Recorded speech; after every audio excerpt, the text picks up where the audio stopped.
Ayushi Jain, working as a legal intern in Lexis Q&A company. Today in this video I am describing about filing complaint and logging FIRs. The importance of FIR in criminal case in India is paramount as it is the first step of any criminal prosecution. This video look at the provision of law and a detailed description of how FIR trigger a chain of reaction in criminal jurisprudence which result in conviction of a criminal. FIR stands for First Information Report. A first information report is a name suggested as the first step towards any criminal proceeding that lead to the trial and subsequent punishment of a criminal. It is a document that places on a record the victim side of the story. The police authorized authorities base their investigation on a filed FIR. When the case came to the court, it is also one of the most important piece of evidence on which the entire structure of prosecution case is built upon. Hence, it is clear that FIR is the first step of any criminal case in India. FIR and legal provision which empower it. Now that the importance of FIR and why it is the first step of any criminal prosecution has been mentioned. Let us look at the provision of law which empower this document. First, Section 154 of CRPC 1973 deals with the information in cognizable offence. According to this section, every information relating to commission of a cognizable offence is given orally to an officer in charge of the police station, shall be reduced to writing by him or under his direction, and be read over the informant, and every such information either given in writing or reduced to writing as aforesaid shall be signed by a person giving it, and the substantive thereof shall be entered in a book to be kept by officer, such officer in such form of a state government by prescribed on this behalf. A copy of information and shall be recorded, be given forthand free of cost to the informant of the FIR.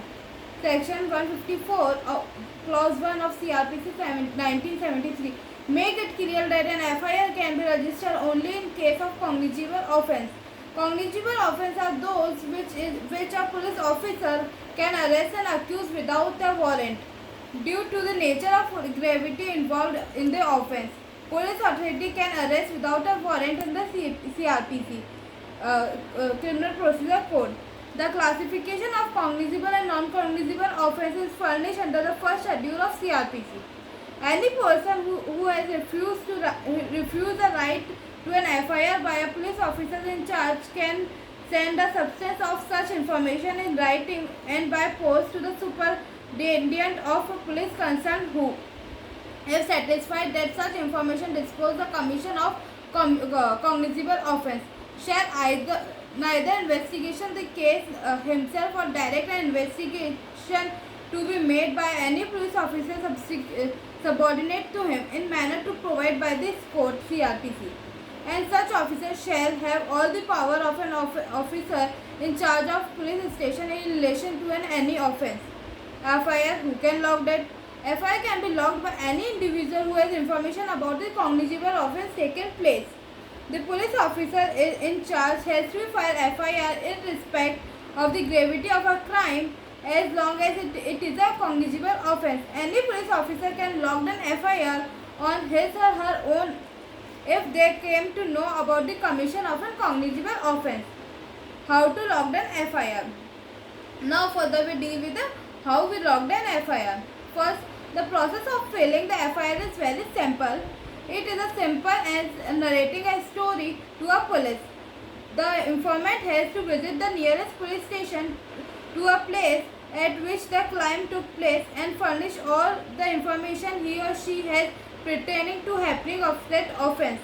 Section 154 of CRPC give a choice to an informant to furnish information orally or in written. If information is in oral form, then the report has to be written down by a police officer himself. Once committed, the report must be read to the informant. The informant has to sign the report. The informant also has to give a copy of FIR as a proof.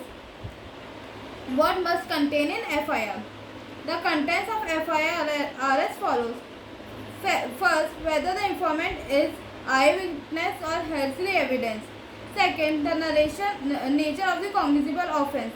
Third, the name and detailed description of accused person, entire physical description. Fourth, name and identity of a victim of the crime. Fifth, the date and time of the occurrence. Sixth, the place where the crime was committed. Seventh, the motive to commit the crime. Eighth, how the crime was committed. Description of actual occurrence of the crime. 9 point, the name and the address of victim of the crime. What can you do if police refuse to log an FIR? First, if police refuse to log an FIR because the case does not fall within their jurisdiction, deal with the offence of non-cognizable in nature, or it is outside of the legal capacity to take cognizable of such offence, in such circumstances the refusal of logged an FIR is litigated and justified.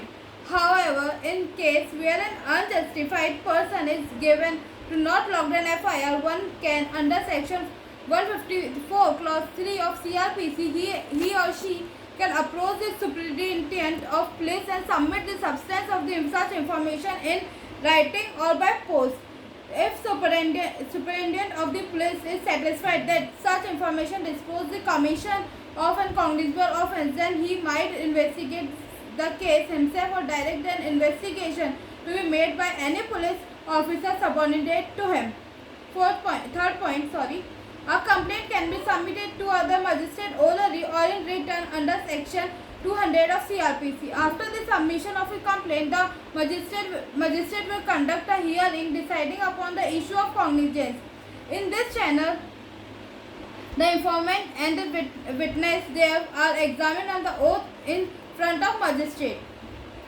Fourth point, mandamus is one of the writ issued by the High Court and the Supreme Court of India, which is a form of command to the state to compare them on the performance of their public duty.